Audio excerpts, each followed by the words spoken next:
Jerome Attaway had spent 15 years building something most people would never see because he never let them. A logistics company, 12 properties, a net worth his own wife couldn't accurately guess.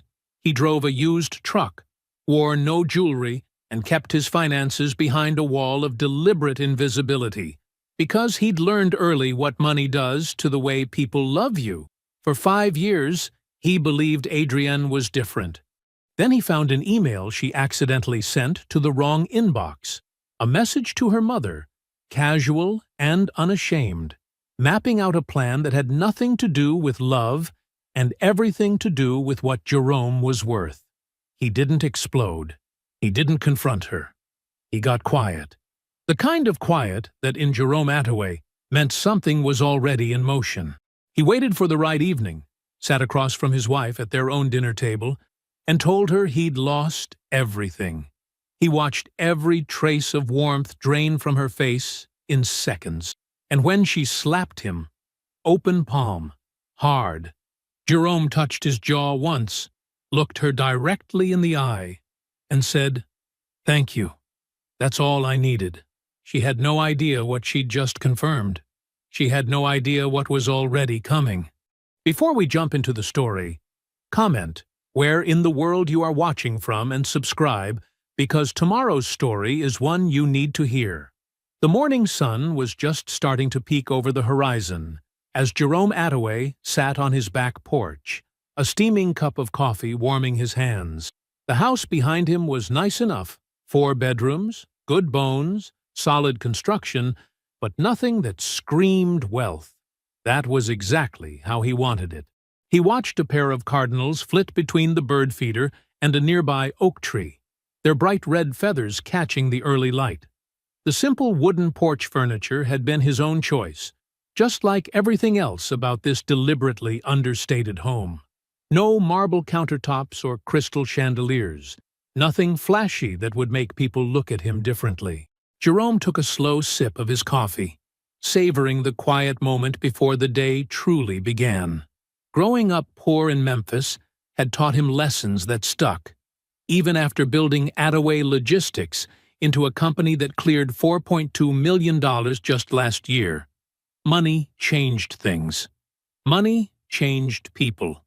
He'd watched his father get taken advantage of too many times by folks who smiled to his face while reaching for his wallet. So Jerome kept his success invisible. The 12 properties he owned across 3 states were all held under an LLC that his wife Adrienne had never bothered to ask about. He drove a used truck that was practical but unremarkable. No fancy suits, no flashy watches, no obvious signs of wealth that would make people treat him differently than who he really was. The memory of meeting Adrienne at that charity gala 5 years ago drifted through his mind. She'd stood out immediately, not just for her beauty, but for the way she'd seemed genuinely interested in him as a person. While other women at these events usually angled for hints about his finances, Adrienne had asked about his dreams, his vision for the future.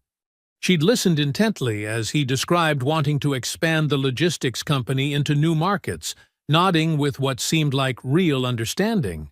"Tell me more about the challenges," she'd said that night, leaning in closer. "What keeps you up at night when you think about growing the business?" Jerome had fallen hard and fast.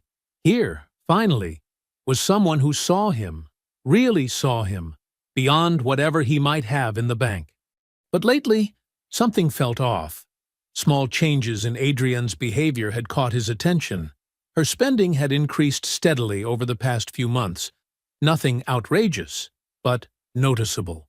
More designer clothes, more expensive lunches out, more impulse purchases that she used to consider carefully. More concerning were her questions about finances. After years of seeming uninterested in the business details, she'd started pushing to be added to his investment accounts. "We should really combine everything properly," she'd said last week over dinner. "It's what married couples do." And then there were the conversations about his long-term plans, brought up casually but with increasing frequency. Questions about retirement strategies, about his vision for the next 5 or 10 years, about what kind of lifestyle he imagined for their future.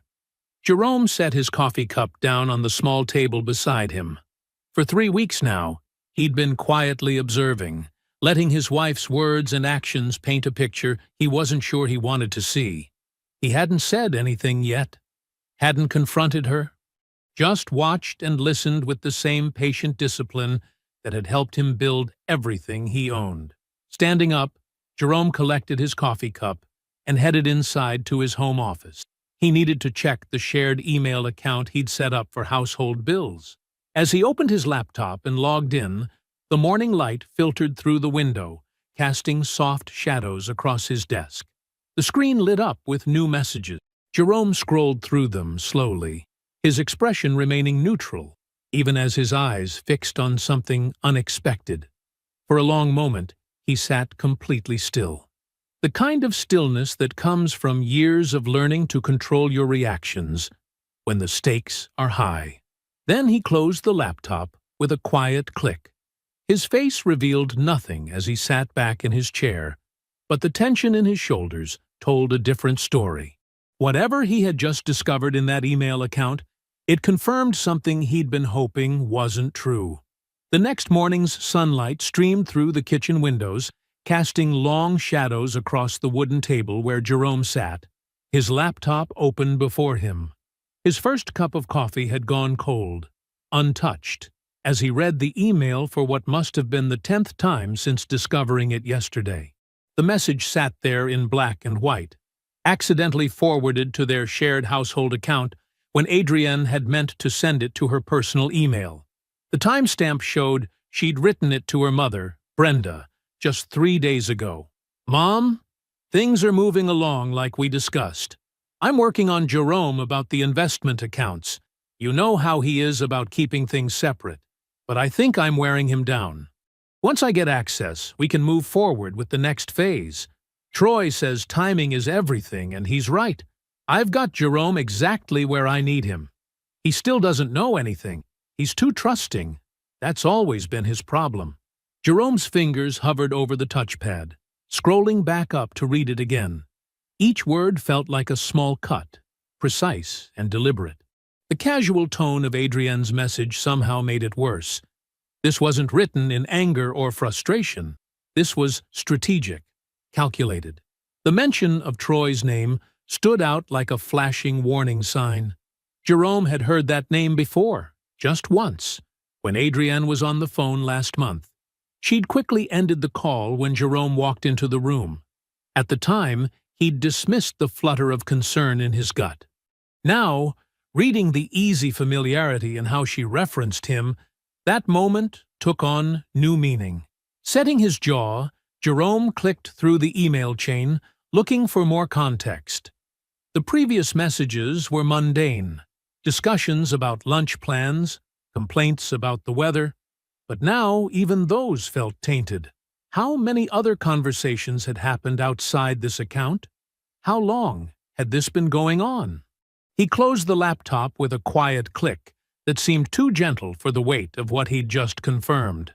Standing up, Jerome moved to the coffee maker with mechanical precision, going through the familiar motions of measuring grounds and filling the water reservoir. The routine helped him think. The house was silent. Adrienne had left early for her weekly tennis lesson, blissfully unaware that her careful facade had cracked. Jerome watched the coffee drip steadily into the pot, his mind already shifting from shock to analysis. This was how he'd built his business. When problems arose, he didn't react emotionally. He gathered information, he planned. By the time the fresh coffee was ready, Jerome had already pulled out his phone. He scrolled to Dwight's number and pressed call, knowing his friend and attorney would be at his desk by now. Dwight picked up on the second ring. "Jerome, what's up?" "I need to tell you something," Jerome said, his voice steady. "My wife is planning to leave me once she gets access to my accounts. She's working with someone named Troy. She told her mother I'm too trusting, and she's right. I was." The line went quiet for a moment. Dwight had never hidden his reservations about Adrienne, but he'd kept them respectful, never wanting to overstep. Now his response was immediate and focused. "Tell me what you need. First, I need to know everything," Jerome said, leaning against the kitchen counter. "But before we make any legal moves, I need to understand if this was real at first. If she loved me and it turned into something else, or if this was always the plan. How do you want to find out?" Jerome took a slow sip of his coffee. "I'm going to test her. Something clear and simple that will show me exactly who she is." "You've got something in mind?" "Getting there," Jerome replied. "I'll call you back when I have the details worked out." After hanging up, Jerome remained in the kitchen, staring out at the backyard where he'd sat just yesterday morning, before he knew any of this. The birds were still at the feeder. The sun still warmed the porch, but everything looked different now. Sharper, clearer. His hands were steady as he picked up his coffee cup. There was no crash of rage, no urge to break things or scream. Instead, a familiar sense of focus settled over him, the same quiet determination that had helped him build everything he owned from nothing. In his mind, the pieces of a test were already taking shape. The Sunday evening settled softly around their home, carrying the warm sense of Jerome's cooking through every room. He'd prepared Adrienne's favorite, herb-crusted salmon with roasted vegetables and fresh bread. The dining room glowed with candlelight. Wine glasses caught the light just so, and everything felt perfectly normal. Jerome had maintained this careful normalcy all week. He'd gone to work as usual, smiled at the right moments, and kept his voice steady whenever Adrienne talked about her plans for redecorating the living room. Not once had he given her reason to suspect anything was different. Now, they sat together on the living room couch, dinner finished, sharing the comfortable quiet of a long-term marriage. Adrienne looked content, settled into the cushions with her second glass of wine, her guard completely down. Jerome watched her for a moment, noting how she twisted her wedding ring, a habit she'd developed lately. His own hands were steady as he set down his coffee cup. "Adrienne," he said quietly, "I need to tell you something I've been trying to handle on my own." She turned toward him, eyebrows lifting slightly. "What is it, honey?" Jerome kept his voice even, measured. "The company's in trouble. Serious trouble." "What do you mean, trouble?" Her spine straightened slightly. "We lost the federal contract, the one that makes up 40% of our revenue. There's a dispute about terms, and while we fight it, they've suspended all payments." He paused, watching her face. "That's not all. Morrison Industries pulled out completely yesterday. They're taking their business to a competitor." The warmth in Adrienne's expression began to fade, replaced by something harder to read. "How bad is it?" "Bad enough that I might lose everything," Jerome said softly. "The company, the house, most of our savings. I've been trying to find solutions, but—" He shook his head. "It could take years to rebuild." Her wine glass settled onto the coffee table with a sharp click. "Everything?" Her voice had changed, the gentle concern replaced by something sharper. "What exactly do you mean by everything?" Jerome noticed what she didn't ask. If he was okay? If he needed support? If they could face this together? Instead, her eyes darted around the room as if already cataloging what might be lost. "The properties would have to be sold to cover the business debts," he continued. "We'd need to downsize significantly, maybe rent for a while." "The properties?" Now there was an edge of panic in her voice. "All of them? What about your investment accounts?" Again, the wrong questions. All about assets, nothing about him. "Those too," he said. "Most of them are tied to the business in ways I can't protect." Adrienne stood up abruptly, pacing to the window. Her reflection showed a woman rapidly recalculating, her carefully maintained expression cracking at the edges. "This isn't happening," she said, more to herself than to him. Then she turned, her voice rising. "Jerome, I did not sign up for broke." There it was, the truth he'd been waiting for, delivered exactly as he'd expected. "I know," he said calmly. I just needed to hear you say it." She froze. Something shifted in her eyes. The first flash of realization that she'd revealed too much.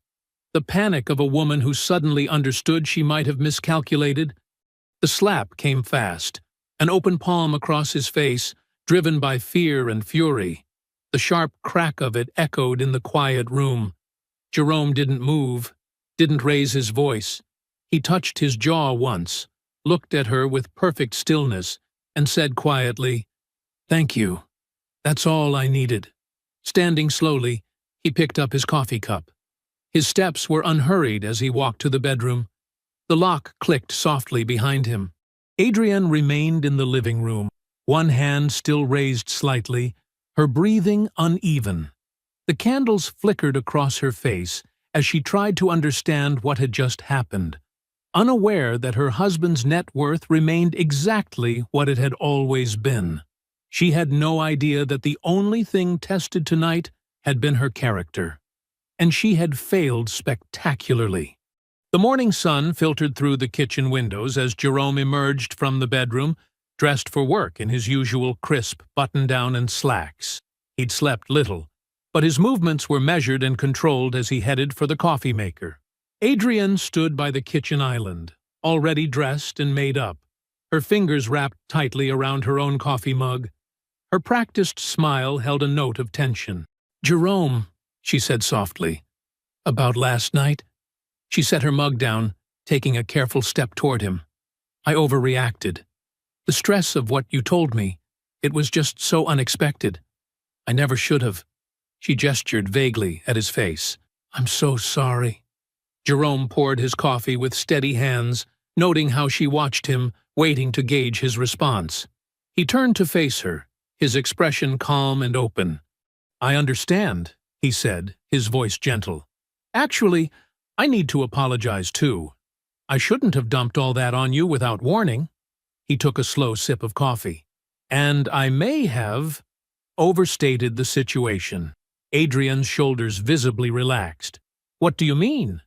"I spoke to some colleagues late last night," Jerome explained, the lie smooth and practiced. "The contract dispute isn't as severe as I initially thought. We have options I hadn't considered." He shook his head. "I let my fears get the better of me. I'm sorry I worried you unnecessarily." The relief that washed over Adrienne's face was almost theatrical. She stepped forward, wrapping her arms around his waist. "Oh, thank God," she breathed. "I was so worried about us, about our future." Jerome returned the embrace, noting how she said our future instead of you. His arms felt wooden around her, but his voice remained warm. "Everything's going to be fine." She pulled back, smiling up at him. "I love you." "Love you too," he replied, the words hollow in his mouth. An hour later, Jerome sat in Dwight's office, his coffee now cold and forgotten on the desk between them. The morning light cast long shadows across the polished wood as he finished explaining everything. The test, the slap, the morning's performance. Dwight leaned back in his chair, his expression grave. "So we're past the testing phase." "We are," Jerome confirmed. "I need to know everything. Bank records, phone records, email accounts, anything legal that tells me how deep this goes and how long it's been planned." Dwight nodded, already reaching for his phone. "I know someone. Sandra Mitchell, private investigator, methodical, discreet, extremely thorough. She specializes in cases like this." While Dwight made the call, Jerome dialed Nadia Cross. His accountant answered on the second ring. "Nadia," he said, "I need you to begin restructuring my asset holdings. Everything by the book, fully documented, but I need maximum protection if divorce proceedings begin." "Understood," she replied without hesitation. "I'll start with the property LLCs and work through the business holdings systematically." "When do you need the initial paperwork?" "By the end of the week." "You'll have it tomorrow." Jerome ended the call as Dwight finished with Sandra. "She can start immediately," Dwight said. "But Jerome, are you sure you can maintain at home? This could take weeks." "I can maintain," Jerome said quietly. Adrienne thinks she managed this morning's situation perfectly.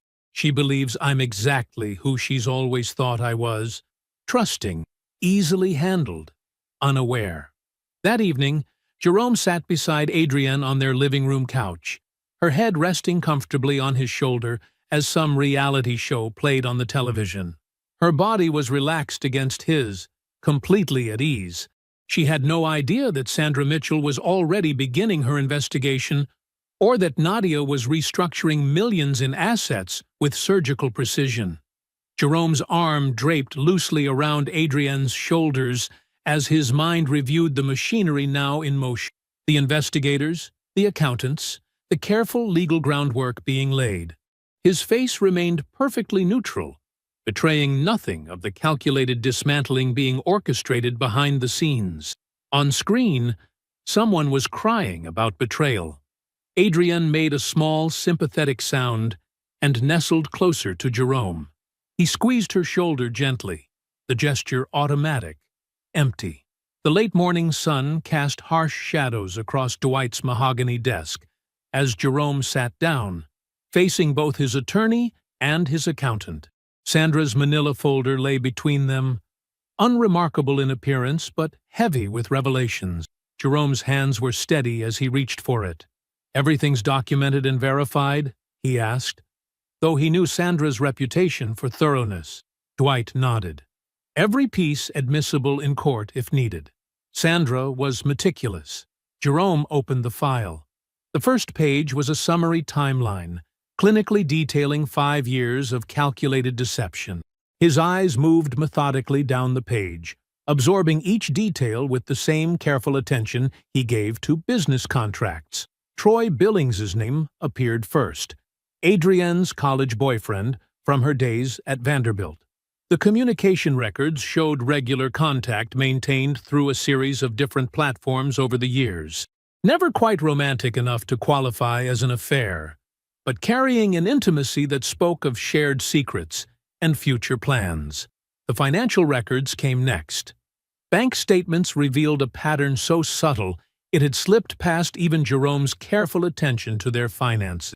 Small transfers from their joint household account, $200 here, $350 there, innocuous amounts that could have been grocery runs or hair appointments. But they hadn't gone to either. Instead, they'd been systematically funneled into a private account at First Tennessee Bank, opened in Adrienne's maiden name 3 months after their wedding.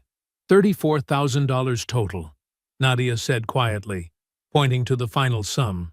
Accumulated over 4 years. She kept the individual transfers small enough to avoid any red flags. Jerome nodded, his expression unchanged. The amount itself didn't concern him. It was pocket change compared to his actual worth. But the patience it represented, the careful long-term planning, made his coffee turn bitter in his stomach. He turned the page. This section contained text message transcripts retrieved from an old phone Adrienne had traded in 6 months ago. She hadn't wiped it properly, trusting in a basic factory reset that Sandra's team had easily bypassed through legal channels. The messages to Troy laid out the strategy with startling clarity. The longer I'm married, the better position I'm in legally. 7 years, that's the number. After that, even with the prenup, I'll have claim to enough to make it worth it. He has no idea how much he's actually worth. Men like Jerome, they think keeping a low profile means they're being smart. All it does is make them easier to underestimate. 2 more years. Just need to keep things smooth for 2 more years. Then we can finally start our real life. Jerome read each message twice, his face betraying nothing. The office was silent except for the soft hum of the air conditioning.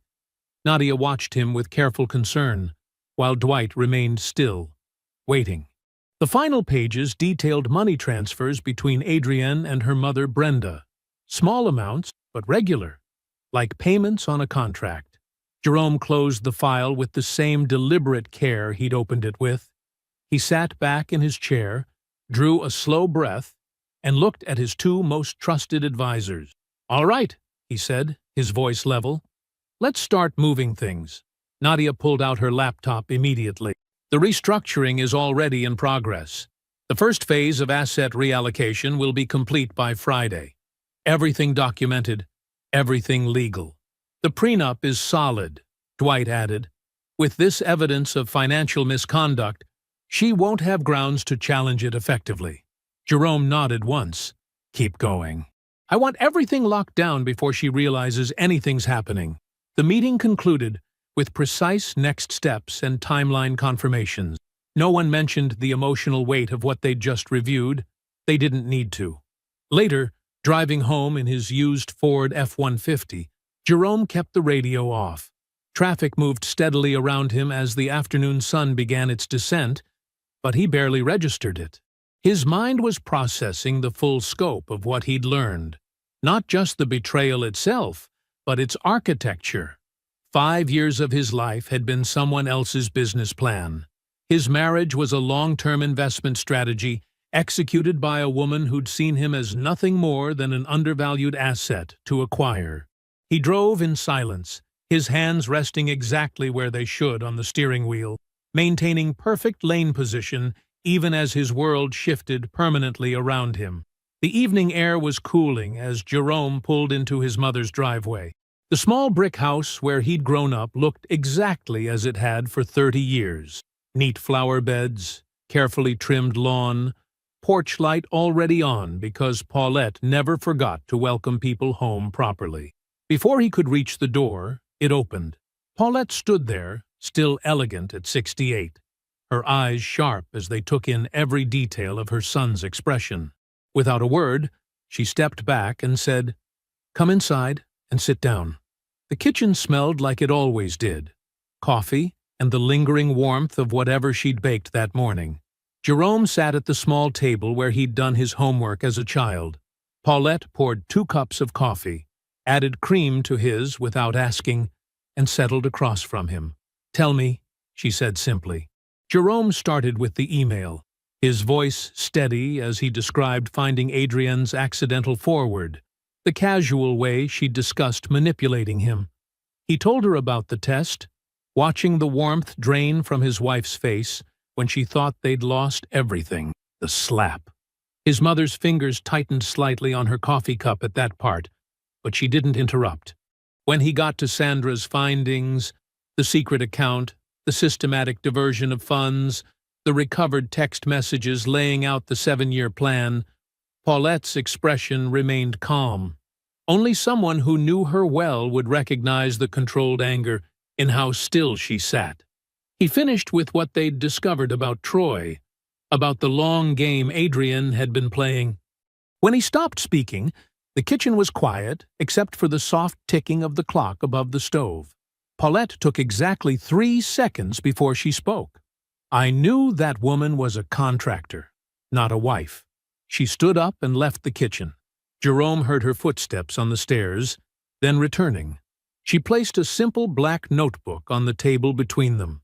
"I've been keeping this since the first time you brought her here," Paulette said quietly. Jerome opened it. His mother's neat handwriting filled page after page with dates and observations. March 15th, 2018. Asked detailed questions about Jerome's business partners while helping me wash dishes. Wanted to know who had the most influence in decisions. June 4th, 2018. Commented on Jerome's modest truck 3 times in one conversation. Kept suggesting newer models he deserves. September 22nd, 2018. Said something odd about women who waste their youth on broke men. Context was a TV show, but she looked at me while saying it. December 12th, 2018. Asked if Jerome's father left him any property. Very casual, while helping me decorate for Christmas. 3rd time she's found a way to ask about inheritance. The entries continued, year after year. Small moments, careful questions, comments that seemed innocent but carried weight in hindsight. Paulette had documented it all, building a timeline of calculation that started before the wedding and never really stopped. "I didn't say anything," Paulette said softly, watching him read. "You were happy, and I knew if I pushed, she'd just work harder to convince you I was being a difficult mother-in-law." so I wrote it down instead.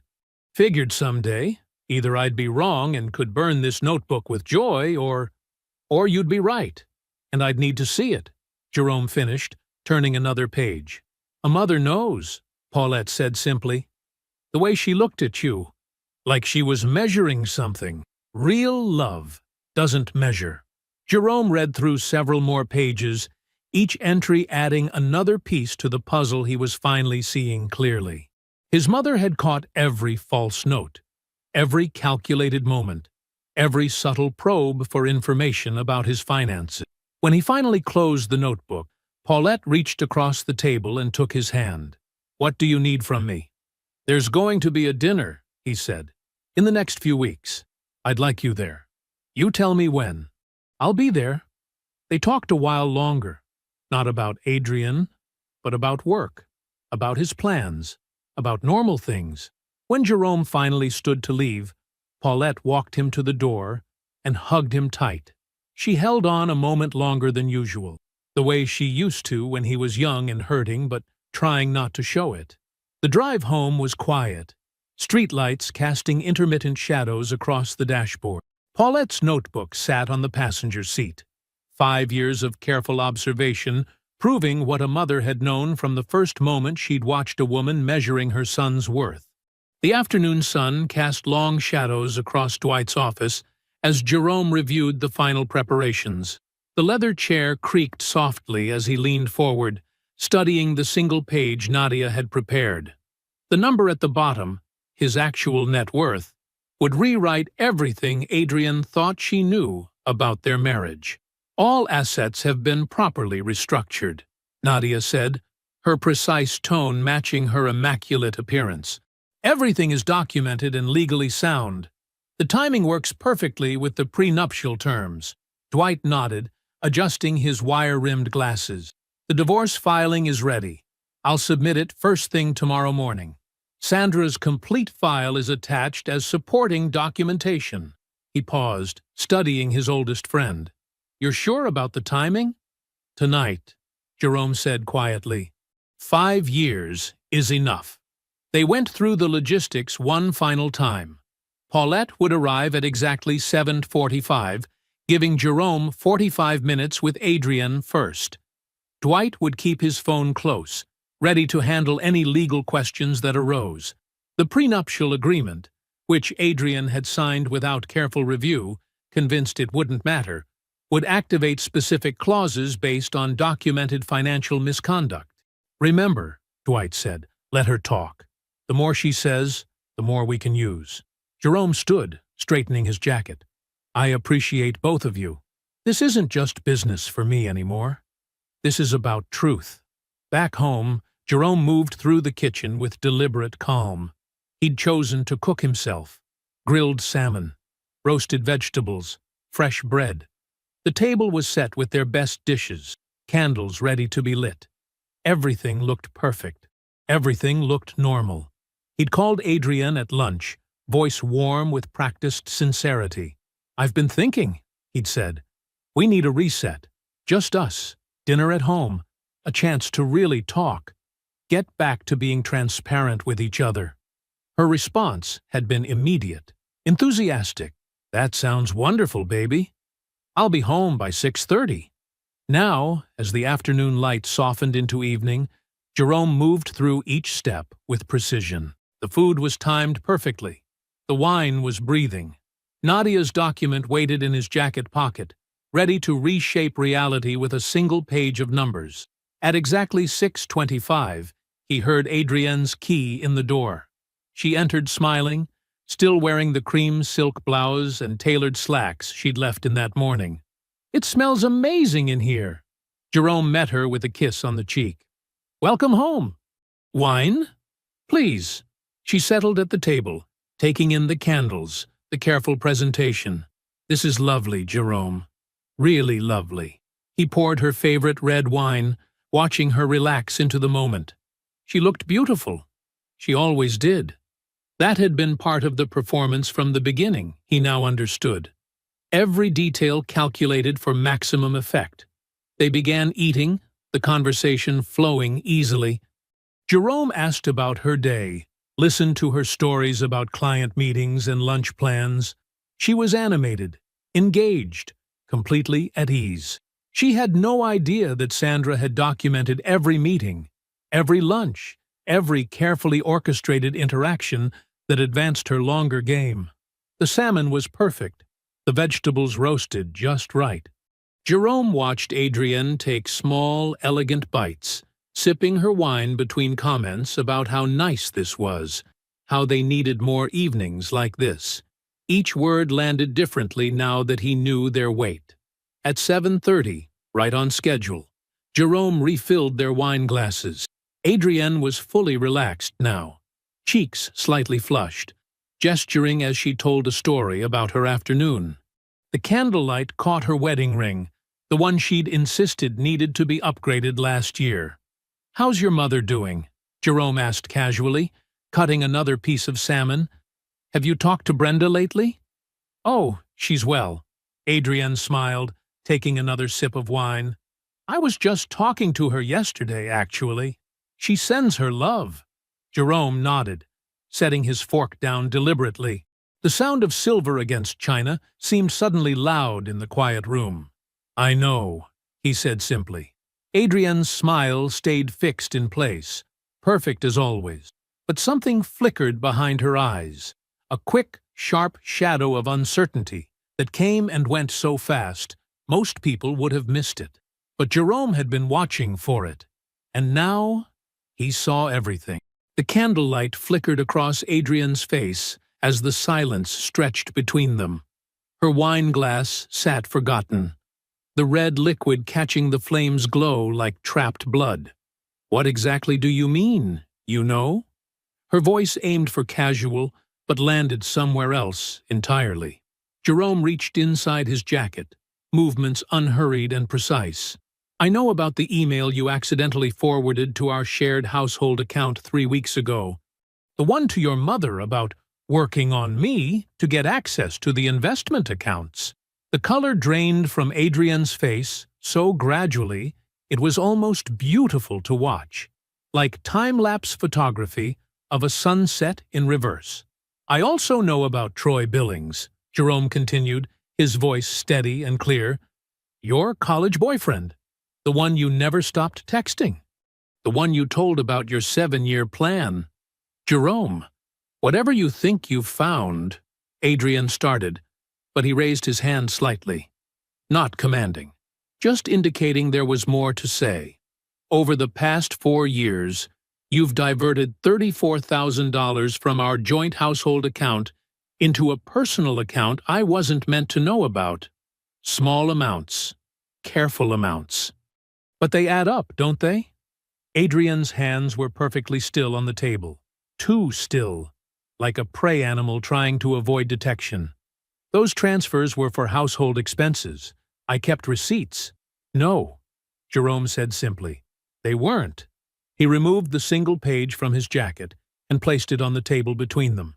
"This is what I'm actually worth, Adrienne. The real number. Not the one you've been trying to calculate for 5 years." She stared at the document. Her eyes widened slightly as she processed the figure at the bottom. Her lips parted, but no sound came out. "You were playing a smaller game than you thought," Jerome said quietly.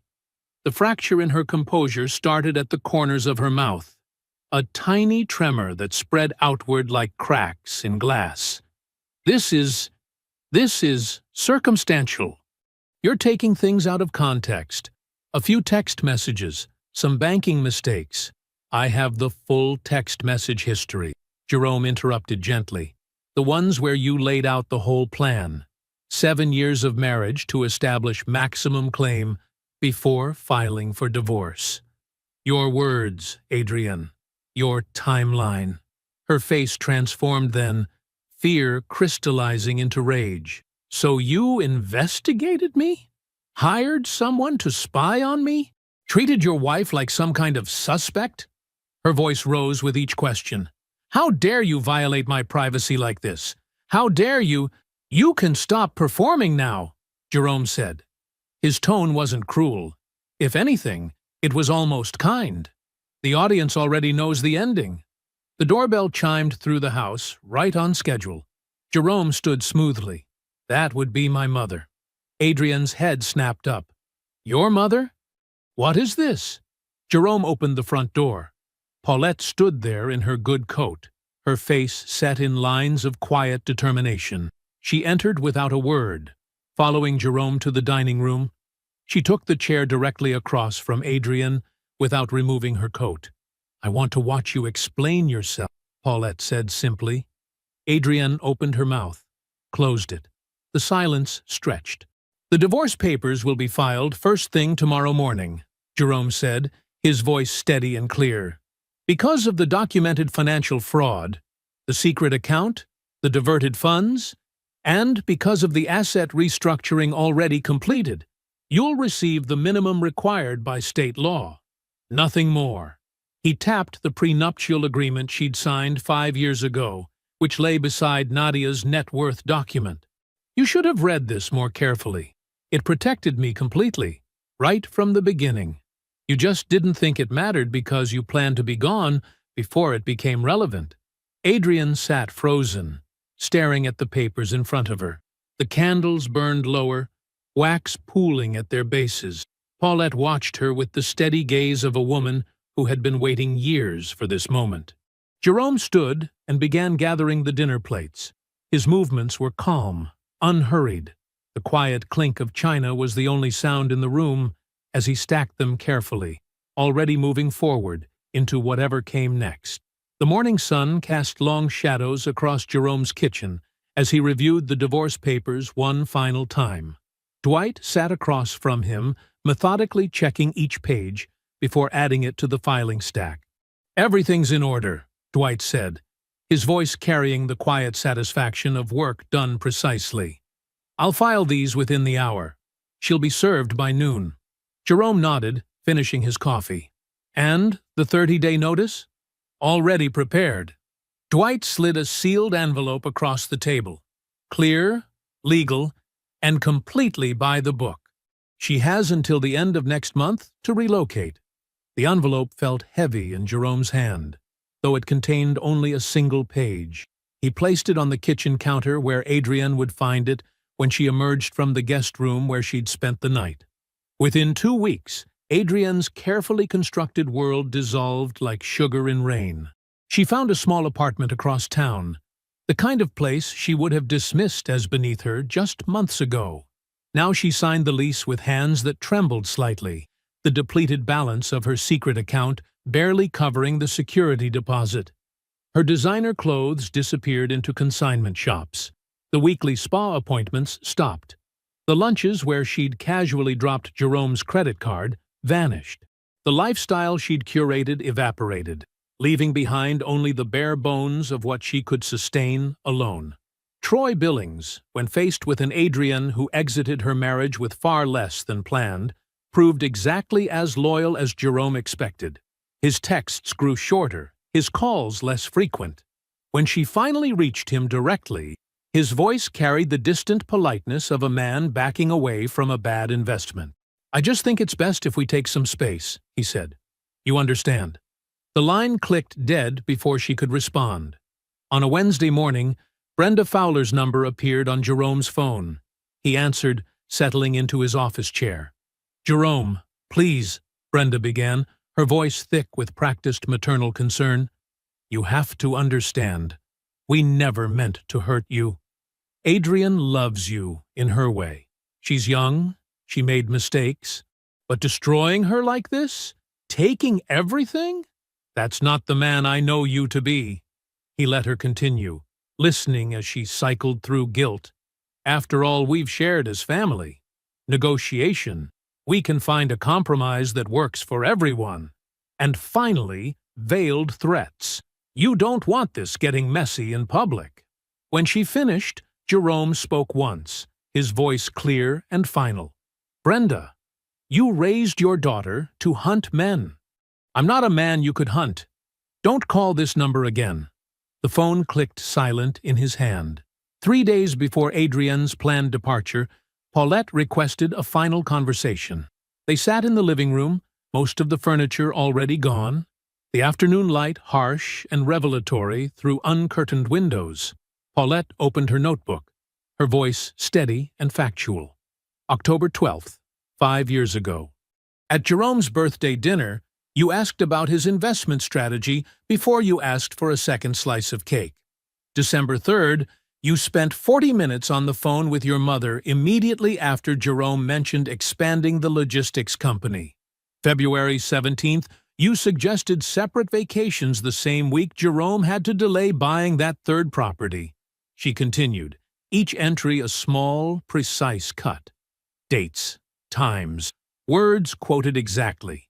5 years of careful observation laid out like evidence in a courtroom. Adrienne sat motionless, her face a blank canvas as Paulette read page after page of who she really was, reflected back at her through another woman's eyes. When Paulette finished, Adrienne opened her mouth, then closed it.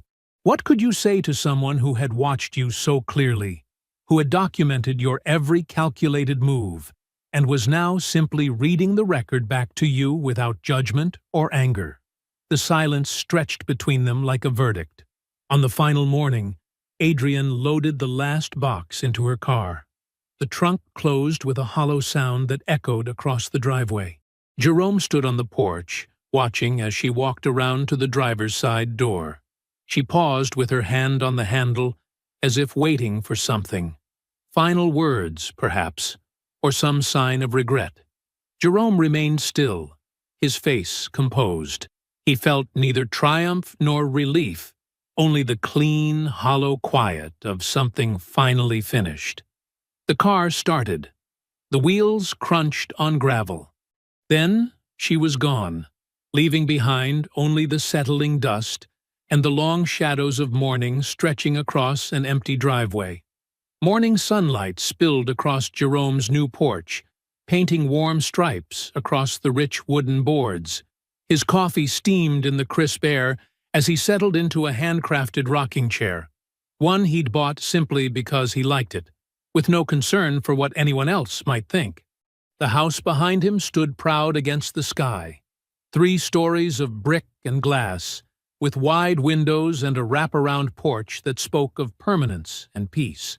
It was everything his old house wasn't, not deliberately modest, not carefully understated, but honestly reflective of the life he'd built, the kind of home he'd always wanted but had been afraid to claim, fearing what visible success might attract.